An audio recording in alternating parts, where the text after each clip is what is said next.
তো ২০২৬ যে অ্যাকচুয়ালিতে ২০১৬ সেটা অবশেষে প্রমাণ হয়েই গেল। তার কারণ ২০১৬ র পরে কিন্তু আর কোনো ইউসিএল ফাইনালে টাই ব্রেকার হয়নি এবং অবশেষে দাঁড়িয়ে আজকে পিএসজি টাই ব্রেকারের মাধ্যমে আবার ইউসিএল জিতে ব্যাক টু ব্যাক চ্যাম্পিয়ন হয়ে গেল।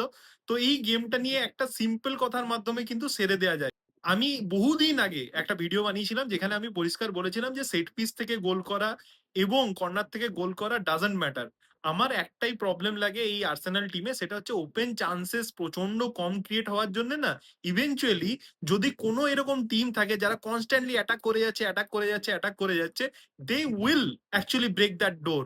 সেরকম ভাবেই আজকে কিন্তু আর্তেতাকে দোষ দিয়ে কোনো লাভ নেই ভাই। ফার্স্ট হাফে 4-4 এর একটা মিড ব্লক ছিল। আমার মনে হয় সিটি ভার্সেস আর্সেনাল ম্যাচটা সবারই মনে থাকবে, যেখানে সিটি ফ্রন্ট প্লেয়াররা অ্যাকচুয়ালি একটা ৪ জনের মোটামুটি দেওয়াল মার্কা একটা বানিয়ে রেখেছিল, যাতে আর্সেনালকে প্রথম থেকে বল ওড়াতে হয়। এরপরে যেহেতু এটা পিএসজি এবং ফরওয়ার্ড লাইনে ফিজিক্যালিটি প্রায় নেই, সেক্ষেত্রে পিএসজির কাছে কোনো অপশনই ছিল না বল ওড়ানো। তো প্রথম সেকেন্ড থেকে they have to pass it wide, এবং ওয়াইডে যখন যাচ্ছে না তখনও দেয়ার ইজ মোস্কেরা অ্যান্ড হিনক্যাপিয়ে, যারা কিন্তু is a very very solid defender. তাই আজকে পিএসজির কোনো উইঙ্গারই যে প্রপার কিছু ক্রিয়েট করতে পেরেছে এমনটা কিন্তু ঘটেনি। এরপরে Luis Enrique being Luis Enrique একটু চেঞ্জ করে, যেখানে সেকেন্ড হাফে ভিটিনিয়ার জায়গায় ব্যাক লাইনে ড্রপ করতে শুরু করে কিন্তু জোয়াও নেভেস, এবং এই জায়গাটা থেকেই ম্যাচটা কিন্তু আস্তে আস্তে চেঞ্জ হতে শুরু করে। নুনো মেন্ডেসের ডায়াগোনাল রানটা যেরকম ছিল সেরকম থাকে, কিন্তু ইভেনচুয়ালি মিডফিল্ডে তারা টার্গেট করে হচ্ছে লুইস কেলিকে, তার কারণ লুইস কেলির ফিজিক্যালিটি একটু কম।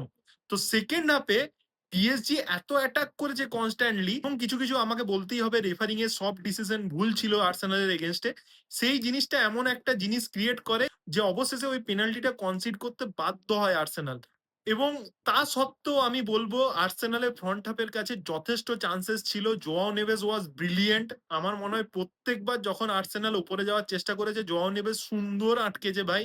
এবং লাস্টলি এজে এবং গ্যাব্রিয়েল, মানে গ্যাব্রিয়েলেরটা আমি তাও মেনে নেবো ভাই। এজে আই ডোন্ট নো ভাই, অ্যাটলিস্ট গোলে রাখ।